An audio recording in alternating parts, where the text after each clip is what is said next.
Olá, é um grande prazer estar aqui com você, falando de alguns desafios, alguns projetos muito especiais que o Senhor nos deu para este ano.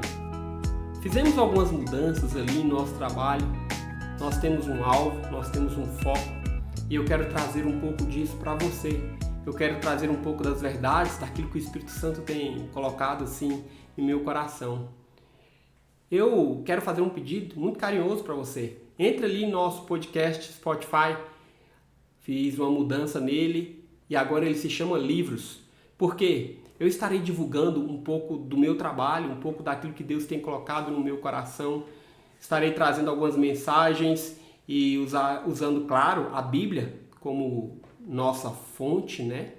E falando um pouco dos livros que Deus tem colocado aí para me divulgar para vocês, para me trazer, para me acrescentar à sua vida. E o nosso foco esse mês é sobre oração.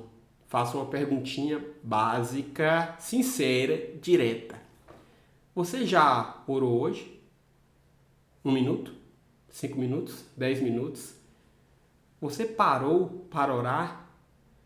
Pois é, a primeira chave que eu trago para você, considerando esse tema sobre oração, é que os dias estão tão corridos, nós estamos tão acelerados que não temos percebido o quanto temos negligenciado a oração. A primeira chave, então, resumindo aqui, é restaure o lugar de oração. Eu sei que talvez você já ouviu algo assim, mas pare, vamos refletir um pouco. Márcio, como que é isso? Você está falando aí de lugar de oração? Rapaz, eu oro no ônibus, eu oro no metrô, eu oro ali no intervalo do almoço, eu entro no banheiro, oro rapidinho.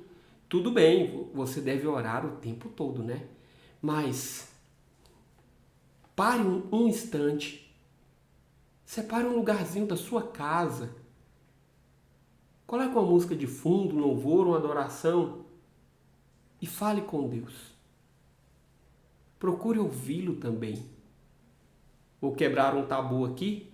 Muitas vezes nós chegamos para orar, oramos correndo, apresentamos a Deus tudo e de repente vamos embora e nem percebemos. Acabou, não é? Você tinha 15 minutos, falou de todos os seus problemas, falou das necessidades no trabalho, falou do salário que quer que aumente, tudo bem. Falou daquela dor, algum problema sério de saúde, tudo é legítimo. Falou daquela pessoa, Deus, eu perdoo, amém, tá tudo certo, é muito bom orar sobre isso. Abriu no Salmo 23, declarou aquele salmo maravilhoso, declarou o Salmo 91, tudo ok. Colocou o seu coração diante de Deus. E aí entra a segunda parte da oração, e essa parte é séria. Você parou e depois ouviu o que o Senhor tem a dizer? Ou quando você fez isso, estourou o tempo do relógio, você olhou e falou, vixe, preciso ir, fui! Então vamos consertar algo aqui. Segunda chave que eu trago para você em nosso vídeo é decida orar, mas não faça isso de forma correndo. Decida tirar um tempo, decida tirar um espaço na sua casa, nós já falamos, mas decida também tirar um tempo para você falar com o Senhor. Mas um tempo tão tranquilo, onde após você falar, você vai ouvi-lo. Você vai ouvir o que ele tem a dizer a seu respeito. Você vai deixá-lo falar a ponto de você compreender tudo o que te envolve, mas pela perspectiva do alto. Eu estou quebrando aqui alguns paradigmas, porque muitas vezes nós pegamos alguns versículos e os utilizamos para montar ideias equivocadas. Eu sei que está tudo certo quando você lê lá em 1 Pedro que nós devemos colocar diante de Deus todas as nossas ansiedades. É isso mesmo. O que está te afligindo? Trabalho, família, dinheiro, saúde, algum pecado que está aí te machucando e você quer abandoná-lo? É alguém que te magoou? Você deve colocar isso tudo diante de Deus. É fato. Mas só que a oração não é apenas colocar, é também ficar. E é disso que eu falo um pouco no livro que nós colocamos ali na Amazon em formato digital que se chama além do quarto de guerra. Tema curioso, né? Eu sei, você já lembrou daquele filme maravilhoso que se chama Quarto de Guerra. Quando então aquela senhora orienta ali aquela mulher que estava com problemas sérios na família, no casamento, e aquela senhora mostra um quarto onde ela colocava todos os pedidos diante de Deus. E ela ensina aquela discípula que ela deve orar, batalhar pela sua casa, batalhar pela sua família. Gente, está tudo certo. O filme é maravilhoso. Longe de mim criticar uma obra tão especial, inspiradora. Mas sabe, eu assisti aquele filme e comecei a orar, né? Organizar, montar ali o meu quarto de guerra. E aí o Espírito Santo trouxe algo no meu coração. Ele trouxe algumas perguntas. Engraçado, né? Como o Espírito Santo fala comigo. Como que ele fala com você? Escreve aí nos comentários. O Espírito Santo tem uma maneira muito particular de falar comigo. Ele fez uma pergunta. E se existisse algo? E se existir algo além do quarto de guerra? O que você acha dessa pergunta? Você já parou e pensou nisso?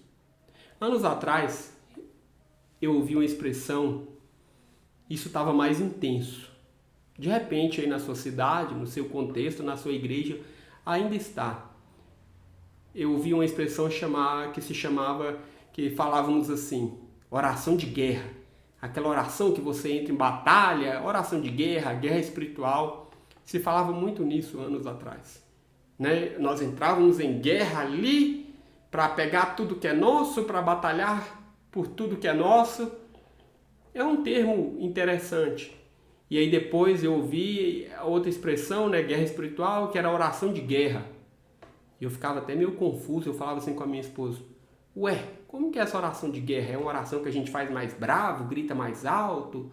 Grita, né? O grita mais alto é ruim em português, mas a gente grita com muita força, aquela coisa toda.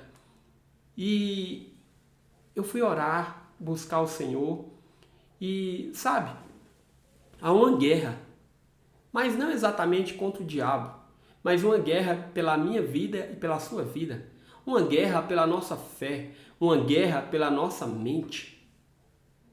E é verídico quando nós decidimos orar, ficar firmes no posicionamento de oração. Mas eu coloquei isso no livro e algo que me chamou bastante atenção quando eu comecei a orar sobre o assunto, além do quarto de guerra, é que se eu faço da minha vida de oração apenas uma guerra muito difícil, né? Se eu trago essa ideia que eu vou ter que guerrear com o diabo, guerrear pela minha vida, guerrear por isso, por aquilo, eu vou ficar esgotado em pouquíssimo tempo.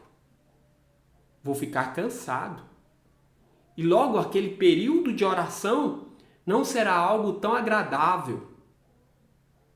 É por isso que nesse livro eu coloquei algo e eu respondi essa pergunta que o Espírito Santo me fez. Porque quando ele fez essa pergunta e eu me aquietei, eu pude compreender que a nossa oração, ela não pode se resumir a uma guerra, mas existe algo muito além. Eu entendo quando você faz uma lista e ora por muitos alvos específicos. E eu entendo que isso é uma verdade e que isso é importante, tudo bem. Mas a minha e a sua vida de oração não se resumem só a esse ato, só a essa parte. Há muito mais na oração.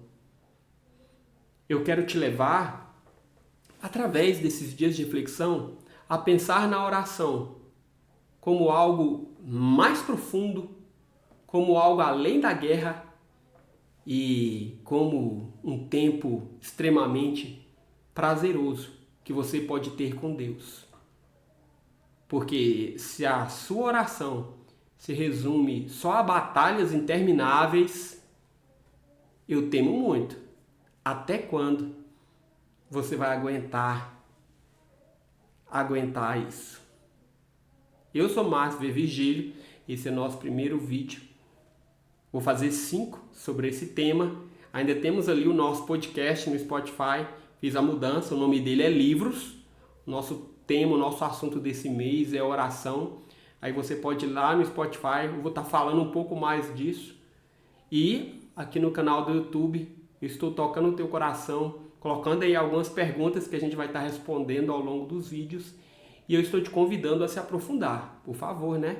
Nosso livro está ali na Amazon em formato digital. O nome do livro é fácil de lembrar, é só lembrar do filme Além do Quarto de Guerra. Eu quero te mostrar que existem coisas em Deus maravilhosas através da oração, que vão muito além de uma guerra. Eu sou Márcio V. Vigílio e eu convido você, vamos junto, essa semana. Que Deus te abençoe. Eu tenho certeza que esse vídeo falou com você. Então, compartilha aí e deixe o seu like, deixe o seu comentário. Como é bom a gente ler um comentário, não? Um grande abraço, aguardo você no nosso segundo vídeo. Tchau!